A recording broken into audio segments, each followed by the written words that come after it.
Hello friends, നമസ്കാരം. ഒരു retail hedge fund നമുക്ക് ഡിസൈൻ ചെയ്യണമെങ്കിൽ എത്ര ക്യാപിറ്റൽ ആവശ്യമാണ്? നമുക്കൊന്ന് അന്വേഷിക്കാം. ഒരു ഹെഡ്ജ് ഫണ്ട് എന്ന് പറയുമ്പോൾ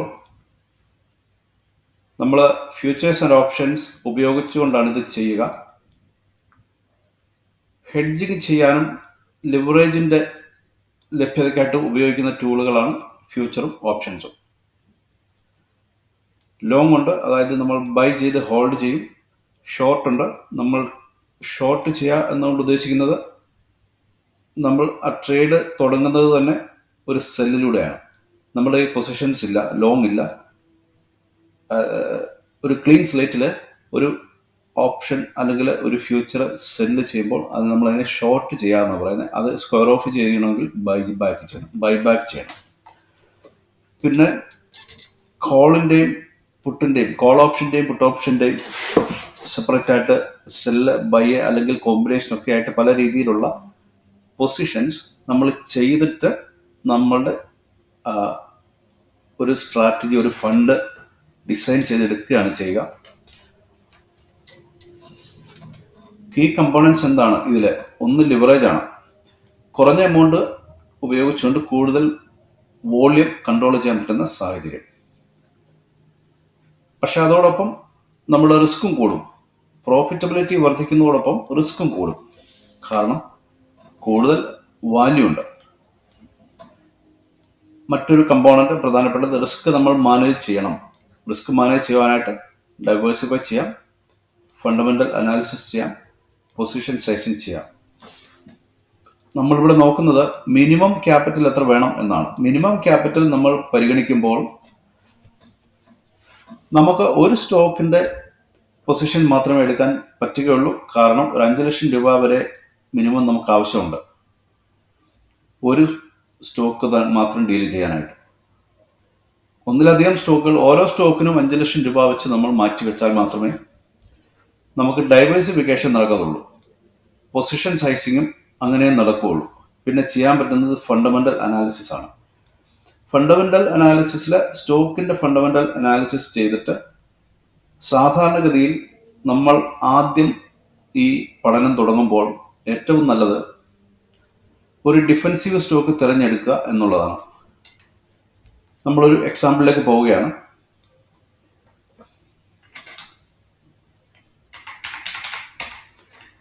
ചാറ്റ് ജിപിടിയോട് ചോദിക്കാം ഒരു ഡിഫൻസീവ് സ്റ്റോക്ക് സജസ്റ്റ് ചെയ്യാൻ.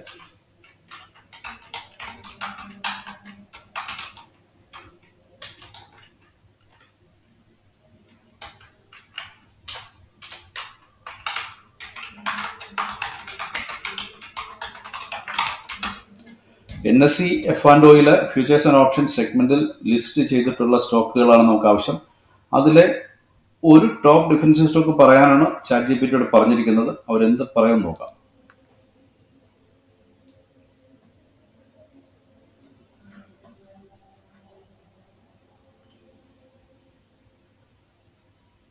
ഒരെണ്ണം പറയാൻ പറഞ്ഞപ്പോൾ അവര് 4-5 പറഞ്ഞിട്ടുണ്ട്. Hindustan Unilever, ITC, TCS, Infosys, Colgate Palmolive, ഇത്രയും കമ്പനികളാണ് ടോപ്പിൽ നിൽക്കുന്ന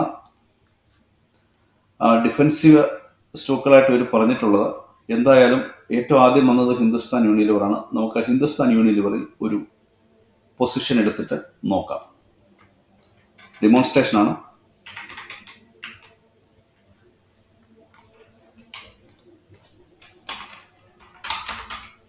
ഹിന്ദുസ്ഥാൻ യൂണിലിവർ.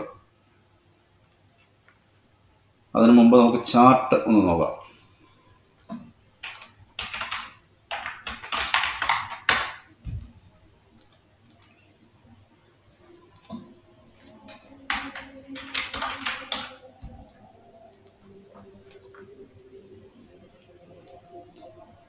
ഹിന്ദുസ്ഥാൻ യൂണിലിവറിന്റെ ഒരു ദിവസത്തെ ചാർട്ട് ഈ രീതിയിലാണ് വന്നിരിക്കുന്നത്.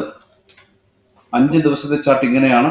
ഇന്നത്തെ വില 2329. ലാസ്റ്റ് ട്രേഡിംഗ് ഡേയിൽ ഡിസംബർ 26 ട്രേഡിംഗ് ആണ്, പ്രൈസാണ് കാണിച്ചിരിക്കുന്നത്. ഇന്നത്തെ ക്ലോസിംഗ് ആണ് 2329. ഒരു മാസത്തെ സിറ്റുവേഷൻ ഇങ്ങനെയാണ്. 6% താഴേക്കാണ് പോയത്. 6 മാസത്തെ നോക്കുകയാണെങ്കിലും 4% താഴെ പോയി നിൽക്കുന്ന ഒരു സിറ്റുവേഷനാണ്. പക്ഷേ 3000 മുകളിൽ വരെ വന്നിട്ടുണ്ട്. 3028 രൂപ വരെ വന്നിട്ടാണ് അവിടുന്ന് 23% താഴേക്ക് വന്നിട്ടുണ്ട് കഴിഞ്ഞ 3 മാസം കൊണ്ട്. സെപ്റ്റംബർ 23 മുതൽ ഇങ്ങോട്ട് ഒക്ടോബർ, നവംബർ, ഡിസംബർ. ഒരു വർഷത്തെ ചാർട്ട് നോക്കിയാൽ ഇങ്ങനെ കാണാം. 5 വർഷത്തേതാണെങ്കിൽ ഇങ്ങനെയും കാണാം. നമുക്കിവിടെ ഒരു പൊസിഷൻ എടുക്കേണ്ടതായിട്ടുണ്ട്. പൊസിഷൻ എടുക്കുമ്പോൾ ഹെഡ്ജിങ്ങിന്റെ ഭാഗമായിട്ട് പൊസിഷൻ എടുക്കുമ്പോൾ നമ്മൾ ശ്രദ്ധിക്കേണ്ടത് ഇത് ഒരു സ്പെക്കുലേഷൻ ചെയ്യുക എന്നുള്ളതാണ്. ഒരു സ്പെക്കുലേഷൻ ചെയ്യേണ്ടതായിട്ടുണ്ട്. എങ്ങോട്ടാണ് ഈ സ്റ്റോക്ക് ഇനി പോവുക എന്നുള്ളതാണ് നമ്മൾ സ്പെക്കുലേറ്റ് ചെയ്ത് കണ്ടുപിടിക്കേണ്ടത്. അതിന് നമുക്ക് ഫണ്ടമെന്റൽ അനാലിസിസ് ഓൾറെഡി ചെയ്തു കഴിഞ്ഞു. ഫണ്ടമെന്റൽ അനാലിസിസ് എന്ന് പറഞ്ഞാൽ നമ്മൾ ഉദ്ദേശിക്കേണ്ടത് ഈ ഒരു സ്റ്റോക്കിന് നമുക്കുള്ള വിശ്വാസമാണ്. ഹിന്ദുസ്ഥാൻ യൂണിലിവർ എന്ന കമ്പനി ഒരു ഡിഫെൻസീവ് കമ്പനിയാണ്. ഡിഫെൻസീവ് എന്ന് പറഞ്ഞാൽ സാധാരണഗതിയിൽ മാർക്കറ്റിൽ ഉണ്ടാകുന്ന ബാക്കിയുള്ള പ്രശ്നങ്ങൾ അല്ലെങ്കിൽ മറ്റുള്ള സമ്പദ് വ്യവസ്ഥയെ ബാധിക്കുന്ന കാര്യങ്ങളൊന്നും ഹിന്ദുസ്ഥാൻ യൂണിലിവറിനെ ബാധിക്കേണ്ട കാര്യമില്ല. കാരണം ഇതൊരു FMCG കമ്പനിയാണ്, ഡിഫെൻസീവ് സ്റ്റോക്കാണ്. ChatGPT പറഞ്ഞതിൽ ഏറ്റവും ആദ്യത്തെ സ്റ്റോക്കുമാണ്. പക്ഷേ ഇവിടെ നമ്മൾ മൂവ്മെന്റ് കാണുന്നുണ്ട്. ഡിഫെൻസീവ് ആണെങ്കിലും കഴിഞ്ഞ സെപ്റ്റംബർ, ഒക്ടോബർ, നവംബർ, ഡിസംബർ 3 മാസക്കാലം കൊണ്ട് തന്നെ 21% താഴേക്ക് പോകാനുള്ള ഒരു സാഹചര്യം സ്റ്റോക്കിനുണ്ടായി. അതുപോലെ തന്നെ ഏപ്രിൽ 26 മുതൽ സെപ്റ്റംബർ 20 വരെ, May, June, July, August, September 5 മാസം കൊണ്ട് 34% മുകളിലേക്ക് പോവുകയുണ്ടായി. ഇങ്ങനെയുള്ള കാര്യങ്ങൾ ഈ സ്റ്റോക്കിൽ നടക്കുന്നുണ്ട്. അപ്പം നമുക്കൊരു പ്രവചനം ഇവിടെ ചെയ്യാനാണ് നമ്മൾ ഇവിടെ നിൽക്കുന്നത്. പ്രവചനം ചെയ്തേ നമുക്ക് ട്രേഡ് എടുക്കാൻ പറ്റുള്ളൂ. ഒരു പ്രവചനം, ഒരു പ്രഡിക്ഷൻ, ഒരു സ്പെക്കുലേറ്റീവ് വ്യൂ നമ്മൾ എടുത്തേ മതിയാവും. അത് തെറ്റിയാൽ നമുക്കതിന് ചില സൊല്യൂഷൻസ് ഉണ്ട്, മറ്റ് ചില അഡ്ജസ്റ്റ്മെന്റുകൾ. ഹെഡ്ജിങ്ങിന്റെ അടിസ്ഥാനം തന്നെ അതാണ്. നമുക്ക് ഒരു ട്രേഡ് തെറ്റിയാൽ അവിടെ ചില നടപടികൾ നമുക്ക് ചെയ്യേണ്ടതായിട്ട് വരും. അത് ചെയ്യാൻ എന്താണ് ചെയ്യുക എന്നുള്ളത് നമ്മൾ അറിയുക. അതാണ് ഹെഡ്ജിങ്ങിന്റെ പഠനം. എനിവേ, സ്റ്റോക്ക് ഇപ്പോൾ 2329 നിൽക്കുന്നു. അത് 2400 പോകുമ്പോൾ, 2600 പോകുമ്പോൾ പല രീതിയിലുള്ള നീക്കങ്ങളാണ് ഇവിടെ സാധ്യമായിട്ടുള്ളത്. ഇങ്ങനെ ഒരു സാധ്യതയുണ്ട്. ഏകദേശം ഒരു റേഞ്ചിൽ തന്നെ നിൽക്കുന്ന സാഹചര്യം, ഈ ഒരു റേഞ്ചിൽ തന്നെ നിൽക്കുന്ന സാധ്യത, അതായത് 2300 2360 വരെ അല്ലെങ്കിൽ 2300 വരെയൊക്കെയുള്ള ഒരു സാഹചര്യം. അതുമല്ല എങ്കിൽ മുകളിലേക്ക് പോകാനുള്ള സാഹചര്യമുണ്ട്. അല്ലെങ്കിൽ ഇങ്ങനെ പോകാനുള്ള ചാൻസ് ഉണ്ട്, ഏകദേശം മുകളിലേക്ക്. എന്നാൽ ഒരു 2400 വരെ തിരിച്ചിങ്ങനെ പോകാനുള്ള ഒരു ചാൻസും ഉണ്ടല്ലോ. അവിടെ നമ്മൾ കണ്ടില്ല എന്ന് നടിക്കരുത്. അങ്ങനെ ഒരു ചാൻസും ഉണ്ട്. താഴോക്ക് വേണമെങ്കിലും സ്റ്റോക്ക് പോകാം. ഡിഫെൻസീവ് ആണെങ്കിലും മാർക്കറ്റിലെ കാര്യമല്ലേ, ഇങ്ങനെ വേണമെങ്കിലും പോകാം. അങ്ങനെ ഏകദേശം ഇതൊക്കെ നോക്കുമ്പോൾ ഒരു 5 രീതിയിലുള്ള മൂവ്മെന്റ് ഈ സ്റ്റോക്കിന് അല്ലെങ്കിൽ ഏതൊരു സ്റ്റോക്കിനും സാധ്യമാണ്. അതായത് ഒന്നുകിൽ എക്സ്ട്രീം മുകളിലേക്ക് പോവുക, അല്ലെങ്കിൽ എക്സ്ട്രീം താഴേക്ക് പോവുക, അല്ലെങ്കിൽ ഒരു റേഞ്ചിൽ നിൽക്കുക, അതല്ലെങ്കിൽ മോഡറേറ്റ് മുകളിലേക്ക് പോവുക, അല്ലെങ്കിൽ മോഡറേറ്റ് താഴേക്ക് വരിക. ഇതേതെങ്കിലും ഒരു വ്യൂ നമ്മൾ എടുത്തേ മതിയാവും. അല്ലാതെ നമുക്ക് മാർക്കറ്റിൽ ഒന്നും ചെയ്യാൻ പറ്റത്തില്ല. ഇപ്പൊ എന്തായാലും ഞാനിവിടെ എടുക്കുന്ന ഒരു വ്യൂ ഒരു റേഞ്ചാണ്. ഒരു റേഞ്ചല്ല, എനിക്ക് തോന്നുന്നു ഇത് മുകളിലേക്ക് വരുമെന്ന് തോന്നുന്നുണ്ട്. അടുത്ത ഒരു മാസത്തെ വ്യൂ ആണ് നമ്മൾ എടുക്കേണ്ടത്. ഓപ്ഷൻസ് മാർക്കറ്റിൽ, ഫ്യൂച്ചർ മാർക്കറ്റിൽ മാക്സിമം നമ്മൾ എടുക്കാൻ ശ്രമിക്കേണ്ടത് 1 മാസം മുതൽ 3 മാസം വരെയുള്ള വ്യൂ ആണ് നമ്മൾ എടുക്കേണ്ടതായിട്ടുള്ളൂ. കാരണം നമുക്ക് അടുത്ത ഓരോ എക്സ്പയറി കഴിയും തോറും നമുക്ക് അടുത്ത ട്രേഡിലേക്ക് മാറാനുള്ള ഒരു അവസരമുണ്ട്. എന്നാലും 1 മാസത്തെ ഒരു വ്യൂ എടുക്കുമ്പോൾ എനിക്ക് തോന്നുന്നു ഈ സ്റ്റോക്ക് കുറച്ച് മുകളിലേക്ക് വരും. അതല്ലെങ്കിൽ അറ്റ്ലീസ്റ്റ് ഈ സ്റ്റോക്ക് താഴേക്ക് പോവില്ല എന്നൊരു വ്യൂ ആണ് എൻ്റെ മനസ്സിലുള്ളത്. അപ്പൊ ഈ സ്റ്റോക്ക് താഴേക്ക് പോവില്ല ഒരുപാട് എന്നുള്ള ഒരു വ്യൂവിൽ ഞാനൊരു ട്രേഡ് എടുക്കുകയാണ്. ഓക്കെ.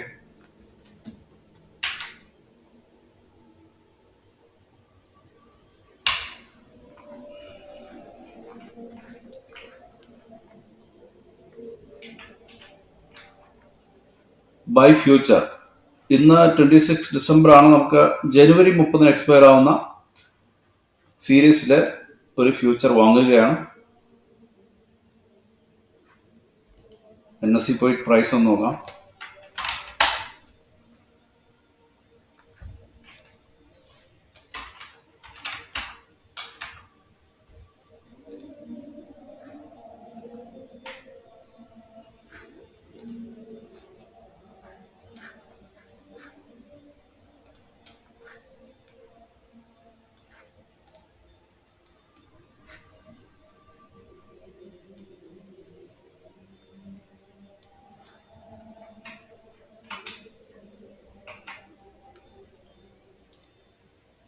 $2329 അതിനടുത്താണ് പ്രൈസ് നിൽക്കുന്നത്.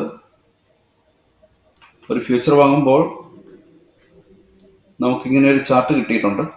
2344 ജനുവരിയിലെ എക്സ്പയറിയിലെ ഫ്യൂച്ചർ നമുക്ക് വാങ്ങുവാൻ സാധ്യമായത്. അതിന് നമ്മൾ വെക്കേണ്ട മാർജിൻ മണി 1,23,950 ഓക്കെ. ഈ പൈസ ഉണ്ടെങ്കിൽ ഈ പൊസിഷൻ എടുക്കുവാൻ പറ്റുകയുള്ളൂ. അതാണ് മനസ്സിലാക്കേണ്ടത്. പക്ഷേ ഈ ഒരു പൊസിഷൻ എടുത്തുകൊണ്ട് മാത്രം, അല്ലെങ്കിൽ ഈ ഒരു എമൗണ്ട് വെച്ചുകൊണ്ട് മാത്രം നമ്മളിത് എടുത്തു എന്ന് വിചാരിച്ച് നമ്മൾ സേഫ് അല്ല. എന്തുകൊണ്ട് നമ്മൾ സേഫ് അല്ല? നമ്മൾ സേഫ് അല്ലാത്തതിന്റെ കാരണം, പ്രൈസ് മുകളിലേക്ക് പോയാൽ ഓക്കെ, നമുക്ക് പ്രോഫിറ്റ് കിട്ടും. നമ്മളുടെ MTM മാർക്ക് ടു മാർക്കറ്റ് എന്ന ഒരു സ്കീമിൽ നമ്മുടെ ട്രേഡിംഗ് അക്കൗണ്ടിൽ ഈ പൈസ MTM-ൽ കാണിക്കും. അത് പ്രോഫിറ്റ് ആയിട്ട്. ഫോർ എക്സാമ്പിൾ 2485 വരെ എത്തിക്കഴിഞ്ഞാൽ നമുക്ക് 41,000 രൂപ പ്രോഫിറ്റ് കിട്ടും. അത് MTM-ൽ കിടക്കും. വേണമെങ്കിൽ നമുക്ക് പ്രോഫിറ്റ് എടുത്തിട്ട് ഇത് അവസാനിപ്പിക്കാം. പക്ഷേ സ്റ്റോക്ക് താഴേക്കാണ് പോകുന്നത്. ഹിന്ദുസ്ഥാൻ യൂണിലിവറിന്റെ വില താഴേക്ക് ഒരു 10% പോയി എന്ന് വെക്കുക. 10% എന്ന് പറയുമ്പോൾ ഒരു ലെറ്റ്സ് സേ 2200-ലെത്തി. 2200-ലെത്തുമ്പോൾ 43,000 രൂപ നഷ്ടമുണ്ട്. 2200 എന്ന് പറഞ്ഞാൽ ഇതാണ്. 2200 ഇതാണ്. അവിടെ എത്തുപോയില്ലയോ എന്ന് നമുക്കറിയത്തില്ല. അതുപോലെ തന്നെ 2000-ലെത്തിയാൽ 5 വർഷത്തെ ചാർട്ടാണ്. 5 വർഷത്തിൽ ഒരിക്കൽ മാത്രം ആണ്. അത് കോവിഡ് കാലത്താണ് അത് 2000-ലെത്തിയിട്ടുള്ളത് എന്ന് തോന്നുന്നു. കോവിഡ് കാലമാണെന്ന് തോന്നുന്നത്. 2800 2000 വരെ എത്തിയിട്ടുണ്ട്. അത് ഇവിടുന്ന് തിരിച്ച് വീണ്ടും കയറിയിട്ടുണ്ട്. 3000 വരെ പോയിട്ടുണ്ട്. വീണ്ടും ഇവിടെ ഒക്കെ വന്നിട്ടുണ്ട്. അപ്പോൾ ഏകദേശം 2000 വരെ പോയാൽ നമുക്ക് എത്ര നഷ്ടം വരും? 2000 വരെ പോയാൽ 1,05,000 രൂപ, 1,03,200 രൂപ നമുക്ക് നഷ്ടം വരും. അപ്പോൾ നമ്മൾ ആദ്യം ഇവിടെ 1,23,000 വെച്ചിട്ടുണ്ട്. പിന്നെ ഈ 1,20,000 രൂപ നഷ്ടം വരുന്നുണ്ട്. അപ്പോൾ അങ്ങനെ താഴേക്ക് പോയി കഴിഞ്ഞാൽ എത്രമാത്രം ഇത് പോകാം നമുക്കറിയില്ല. മൊത്തം ഇതിന്റെ വാല്യൂ എത്രയാണ്? മൊത്തം ഇതിനകത്ത് ഒരു ലോട്ടിനകത്ത് 300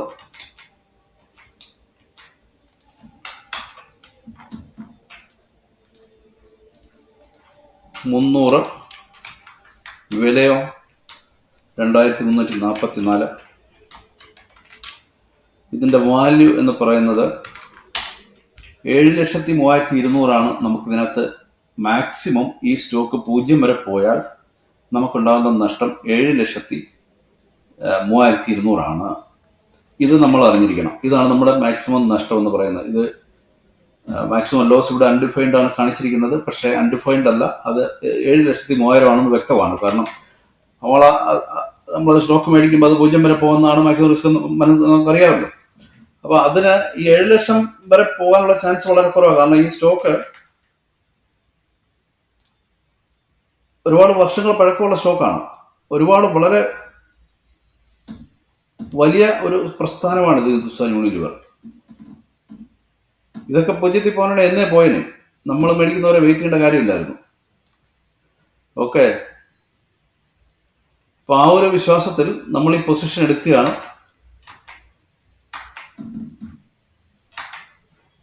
0 പോകത്തില്ല എന്നുള്ളൊരു വിശ്വാസത്തിലാണ് ഈ പൊസിഷൻ നമ്മൾ എടുക്കേണ്ടത്. കാരണം അത് നമ്മുടെ ഫണ്ടമെന്റൽ അനാലിസിസ് ആണ്. ഡിഫൻസീവ് സ്റ്റോക്കാണ്. ഹിന്ദുസ്ഥാൻ യൂണിലിവർ ആണ്. 100 വർഷം, എനിക്ക് തോന്നുന്നു 100 വർഷത്തിലധികം പഴക്കമുള്ള കമ്പനിയാണിത്. ഓക്കെ. മാർജിൻ ഇത്രയും വെച്ച് നമുക്കിത് എടുക്കാൻ പറ്റും. പക്ഷേ നമുക്ക് ഈ MTM ലോസ് എന്തെങ്കിലുമൊക്കെ വന്നു കഴിഞ്ഞാൽ അത് മാനേജ് ചെയ്യാനും പൊസിഷൻ ഔട്ടായി പോകാതിരിക്കാനും വീണ്ടും ഹെഡ്ജിങ്ങിന്റെ ഭാഗമായിട്ട് വരെ പൊസിഷൻസ് എടുക്കാനും ഒക്കെ ആയിട്ട് കുറച്ചുകൂടെ ഫണ്ട് ആവശ്യമാണ്. അതായത് ഒരു 5 ലക്ഷം രൂപ വെച്ചുകൊണ്ട് ഈ ഒരു പൊസിഷൻ നമ്മൾ ഇന്ന് എടുക്കുകയാണ് ഈ ഒരു ഡെമോൺസ്ട്രേഷൻ പ്ലാറ്റ്ഫോമിൽ. അപ്പൊ നിങ്ങൾക്ക് കാര്യം ഈ ഒരു വീഡിയോയിൽ ഞാൻ പറയാൻ ഉദ്ദേശിച്ച കാര്യം നിങ്ങൾക്ക് മനസ്സിലായി കാണും. ഒരു പൊസിഷൻ എടുക്കാൻ ഏറ്റവും കുറഞ്ഞത് ഒരു 5 ലക്ഷം രൂപ എങ്കിലും നമ്മൾ കയ്യിൽ കരുതണം, അല്ലെങ്കിൽ കയ്യിലല്ല, ട്രേഡിംഗ് അക്കൗണ്ടിൽ തന്നെ ഇട്ട് വെക്കണം. 5 ലക്ഷം ഉണ്ടെങ്കിലേ ഇത് എടുക്കാവൂ. അല്ല എങ്കിൽ താഴോട്ടൊക്കെ ഈ വരുമ്പോൾ നമുക്ക് വീണ്ടും പൈസ എവിടെ നിന്നെങ്കിലും എടുത്തുകൊണ്ട് വരേണ്ട ഒരു ജോലി, അഡീഷണൽ വർക്ക് നമുക്ക് വരും. 55,000 10% താന്നു കഴിഞ്ഞാൽ 70 ലക്ഷം രൂപ നമ്മൾ കൊണ്ടുവരേണ്ടി വരും അഡീഷണൽ ആയിട്ട്. അത് കൊണ്ടുവരുന്നതിന് മുമ്പ് അത് ചിലപ്പോൾ ഒരു ബ്രോക്കർ ഇത് ക്ലോസ് ചെയ്യും പൊസിഷൻ, കാരണം അവർക്ക് നഷ്ടത്തിൽ പോകാൻ പറ്റത്തില്ലല്ലോ. അതുകൊണ്ട് നമുക്ക് പക്ഷേ ഇത് ബൈ ആൻഡ് ഹോൾഡ് ആണ്. ഇത് ലാഭത്തിലെ അവസാനിപ്പിക്കത്തുള്ളൂ എന്നുള്ളത് നമ്മുടെ തീരുമാനമാണ്. അങ്ങനെ തന്നെ ചെയ്തിരിക്കും. നമുക്ക് വെക്കേണ്ട ക്യാപിറ്റൽ 5 ലക്ഷമാണ്. 5 ലക്ഷം ഇവിടെ ലോക്ക് ചെയ്ത് വെക്കുക, ഈ അക്കൗണ്ടിൽ ഇടുക, ഈ ഒരു പൊസിഷൻ എടുക്കുക. അപ്പോ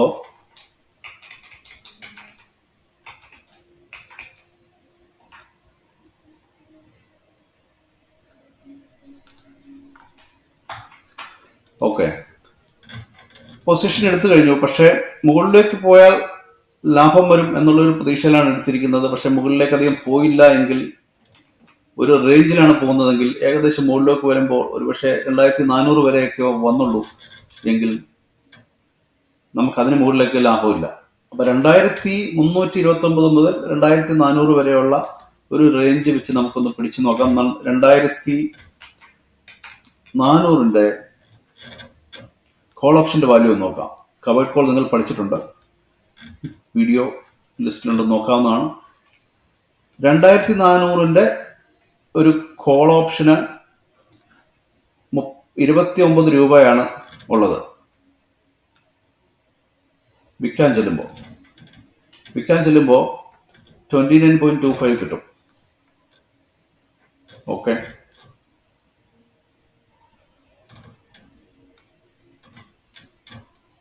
നമ്മളൊന്ന് വിൽക്കുകയാണ്.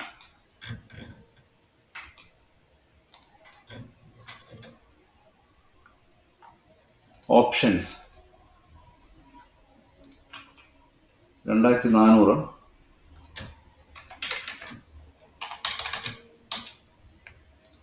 കോൾ ഓപ്ഷൻ സെല്ലാണ് ആഡ് പൊസിഷൻ.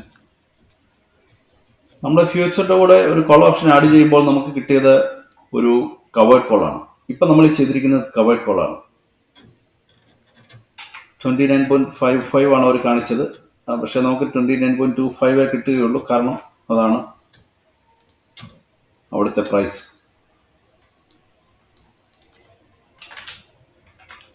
ഈ ഒരു ട്രേഡിൽ നമ്മുടെ ക്യാപിറ്റൽ 5 ലക്ഷമാണ്, കാരണം അത്രയുമാണ് നമ്മൾ അക്കൗണ്ടിൽ വെച്ചിരിക്കുന്നത്. നമുക്കിവിടെ കിട്ടാൻ സാധ്യതയുള്ള പ്രോഫിറ്റ് 25,575 അത് സ്റ്റോക്ക് മുകളിലേക്ക് വന്നാലാണ് കിട്ടുക. സ്റ്റോക്ക് മുകളിലേക്ക് ഒരു 2,400 വരെ സ്റ്റോക്ക് എത്തിയാലാണ് ആ ഒരു പ്രോഫിറ്റ് നമുക്ക് കിട്ടുക. അപ്പോൾ നമ്മളുടെ പ്രഡിക്ഷൻ, അല്ലെങ്കിൽ നമ്മൾ പ്രഡിക്റ്റ് ചെയ്തിരിക്കുന്നത് സ്റ്റോക്ക് മുകളിലേക്ക് ഈ ജനുവരി 30 മുമ്പായിട്ട് സ്റ്റോക്ക് കുറച്ച് മുകളിലേക്ക് വരും എന്നുള്ള ഒരു പ്രതീക്ഷയിലാണ് ഇതെടുത്തിരിക്കുന്നത്. മുകളിലേക്ക് വന്നില്ല എങ്കിൽ നമുക്ക് താൽക്കാലികമായിട്ട് ചില നഷ്ടങ്ങളുണ്ടാവും. പക്ഷേ നമുക്ക് നെറ്റ് ക്രെഡിറ്റ് കിട്ടും. കോൾ ഓപ്ഷൻ എക്സ്പയർ ആവുന്നത് കൊണ്ട് 8,700 നമുക്ക് കിട്ടും. പക്ഷെ ബാക്കി നമ്മൾ മാനേജ് ചെയ്യാനായിട്ട് കരുതി വെക്കണം.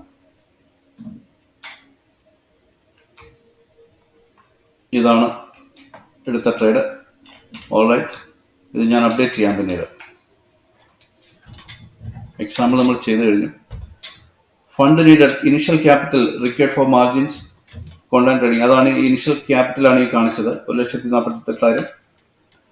ഇതിനോടൊപ്പം ബ്രോക്കറേജ് ഫീസ് ചില 20 രൂപ 10 രൂപ വെച്ചൊക്കെ വരാറുണ്ട്. ഓരോ പ്ലാറ്റ്ഫോമിനും ഓരോ റേറ്റും ഒക്കെയാണ്, ഓരോ കമ്പനിക്കൊക്കെ. എന്തായാലും അതൊന്നും വലിയ എമൗണ്ട് ഒന്നുമല്ല, ഒരുപാട് ചെയ്യാത്തിടത്തോളം ഒരു വലിയ എമൗണ്ട് അല്ല. അത് ട്രാൻസാക്ഷൻ കോസ്റ്റും അതോട് അനുബന്ധിച്ച് വരുന്ന കോസ്റ്റുകളാണ്. സെക്യൂരിറ്റി, ട്രാൻസാക്ഷൻ കോസ്റ്റും ഒക്കെ ചേർത്ത് കുറെ ചാർജുകൾ വരാറുണ്ട്. പിന്നെ നിങ്ങൾ ഇത് എവിടെയെങ്കിലും പോയി പഠിക്കാനൊക്കെ ഉദ്ദേശിക്കുന്നുണ്ടെങ്കിൽ അതിനായിട്ട് എന്തെങ്കിലും കോഴ്സ് ഫീസോ അല്ലെങ്കിൽ ബുക്ക് മേടിക്കുകയോ ഒക്കെ ചെയ്യണം. അങ്ങനെയുള്ള ഫീസുകളുണ്ടെങ്കിൽ അത് വരും. അത് ചെയ്തില്ലെങ്കിലും നിങ്ങൾ കാര്യങ്ങൾ മനസ്സിലാക്കി കഴിഞ്ഞാൽ ഇതാണ് ചെയ്യേണ്ടത്. കാര്യങ്ങൾ ഈ ചാനലിൽ എല്ലാം വിശദമായിട്ട് പറഞ്ഞിട്ടുണ്ട്. കവേർഡ് കോൾ ആണ് ഇന്ന് നമ്മൾ ചെയ്തത്. കവേർഡ് കോളിന്റെ വീഡിയോ സെപ്പറേറ്റ് കൊടുത്തിട്ടുണ്ട്. അത് കേട്ട് കഴിഞ്ഞാൽ മനസ്സിലാവും എങ്ങനെയാണ് കവേർഡ് കോൾ ചെയ്യുക. അതുപോലെ തന്നെ പൊസിഷൻസ്, മൂവ്മെന്റ്സ്, ഇതിനൊക്കെ എങ്ങനെയൊക്കെ മൂവ് ചെയ്യാം എന്നുള്ളത് നമ്മൾ അറിഞ്ഞിരിക്കണം.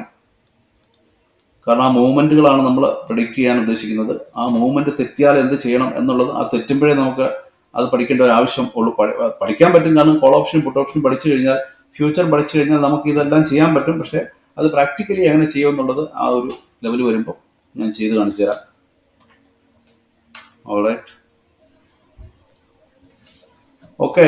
ഇതിനകത്ത് ഒരു ഹെഡ്ജ് ഫണ്ട് ചെയ്യുന്നതിന്റെ ഭാഗമായിട്ട് ഒരു ട്രേഡിംഗ് അക്കൗണ്ട് തുറക്കണം. എവിടെ ഏതെങ്കിലും ഒരു ബ്രോക്കറുടെ അവിടുത്തെ F&O futures and options access ഉള്ള അക്കൗണ്ട് ആയിരിക്കണം തുറക്കേണ്ടത്. കാര്യങ്ങൾ പഠിക്കണം, സ്ട്രാറ്റജികൾ പഠിക്കണം, റിസ്ക് എത്രയാണെന്ന് മനസ്സിലാക്കണം. റിസ്ക് ഇപ്പൊ നമ്മൾ കണ്ടല്ലോ, 5 ലക്ഷമാണ് നമ്മൾ വെച്ചിരിക്കുന്നത്. അതിൽ സ്റ്റോക്ക് താഴേക്ക് പോയാൽ നമുക്ക് നഷ്ടങ്ങൾ വരും. ആ നഷ്ടത്തെ പറ്റി നമ്മൾക്ക് ബോധം ഉണ്ടായിരിക്കണം. ചെറിയ രീതിയിൽ തുടങ്ങാൻ നമുക്ക് 5 ലക്ഷം വേണം. 5 ലക്ഷമെങ്കിലും ഉണ്ടെങ്കിലേ നമുക്ക് ചെറിയ രീതിയിൽ തുടങ്ങാൻ പറ്റുകയുള്ളൂ. ഇപ്പോൾ ഏറ്റവും സേഫ് ആയിട്ടുള്ള ഒരു സ്റ്റോക്കാണ് ഇന്ന് നമ്മൾ സെലക്ട് ചെയ്തത്. കാരണം നമ്മൾ ചെറിയ രീതിയിൽ തുടങ്ങുന്നതുകൊണ്ടാണ് ഏറ്റവും സേഫ് ആയിട്ടുള്ള സ്റ്റോക്ക് സെലക്ട് ചെയ്തത്. അതുകൊണ്ട് അതിനകത്ത് ലിമിറ്റേഷൻസ് ഉണ്ട്. നമുക്ക് നല്ല പ്രീമിയം കിട്ടത്തില്ല. പക്ഷേ അതൊക്കെ കാരണം നമ്മൾ തുടക്കമാണ്.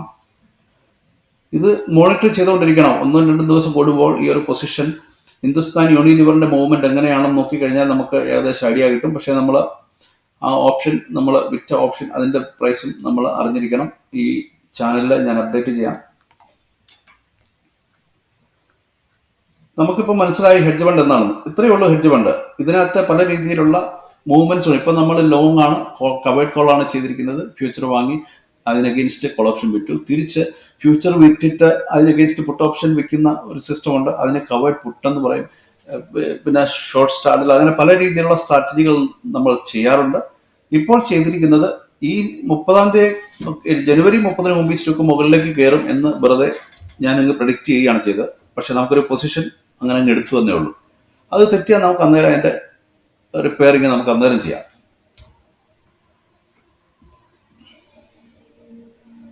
സോ നമുക്ക് ആക്റ്റീവായിട്ട് ഈ ട്രേഡ് മാനേജ് ചെയ്യാനുള്ള സമയം, സൗകര്യമൊക്കെ ആവശ്യമാണ്.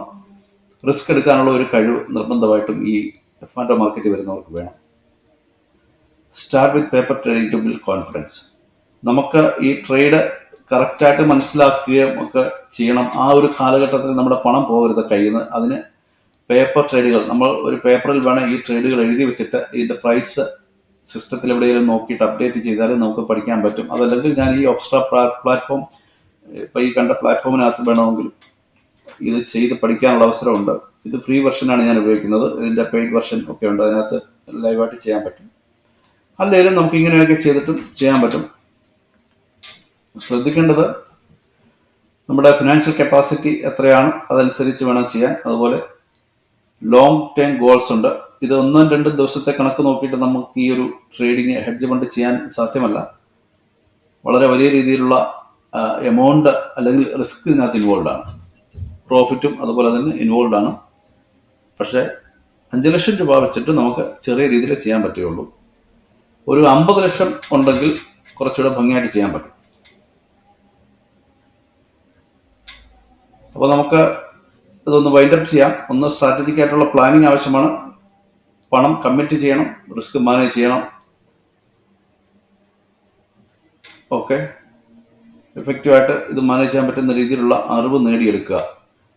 നിങ്ങൾ ക്ലാരിറ്റി കിട്ടിക്കാണെന്ന് വിചാരിക്കുകയാണ്. 5 ലക്ഷം രൂപ ഉണ്ടെങ്കിൽ ഒരു ചെറിയ ഹെഡ്ജ് ഫണ്ട് സ്റ്റാർട്ട് ചെയ്യാം, കാര്യങ്ങൾ പഠിക്കാം. Any questions, please post. Thank you for watching. Please like, share, comment and subscribe. Happy investing.